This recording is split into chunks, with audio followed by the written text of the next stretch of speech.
Good afternoon, everyone. We're here today at the Collins for Congress headquarters to release our internal poll numbers, which, as you'll see in a moment, are drastically different from both the WPRI and WJAR Brown polls. I have with us Eric Siegel, who is our pollster from Aqua Opinion and Policy Research Group, and in just a second he's going to step up here and give the numbers of our poll, which again are drastically different from both the PRI and WJAR Brown poll. So Eric, if you would. Thank you very much, David. My name is Eric Siegel, and I'm the principal of the Aqua Opinion and Policy Research Group. My firm was commissioned by the Collins for Congress campaign to conduct research into public opinion in the 2nd Congressional District race. Our findings, based on a survey that was done between October 5th and October 11th of this year, showed that Abel Collins stands at 16.7% in the Congressional District race, which is more than twice the numbers that were shown in the other polls that have been done so far in the district, with Michael Riley at 22% and James Langevin at 47.6%. This shows based on the margin of error, which is plus or minus 4.2%, based on the survey size of 536 respondents. But this means that Abel Collins and Michael Riley are essentially in a dead heat.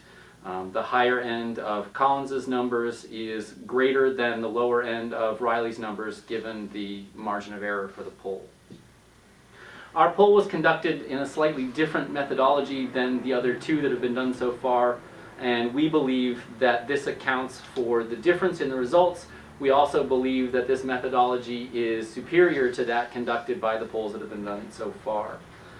What we did for the Aqua survey was to send out emails to registered voters, a list that we received from the Secretary of State's office. Those registered voters with emails were asked to participate in a survey. They responded at a relatively high rate. We sent out 9,000 emails and got 668 responses, of whom 539 people completed the survey. This response rate and the numbers, which were weighted demographically to reflect the census figures for the 2nd Congressional District, demonstrate the difficulties that traditional polling methods have with the increasing use of new technologies, including email, smartphones, and other media of electronic communications. Traditional polling by landline telephones have resulted in increasingly high non-response rates, with people screening their calls thanks to caller ID and other technologies, and simply an increasing disuse of landline telephones as a primary means of communication.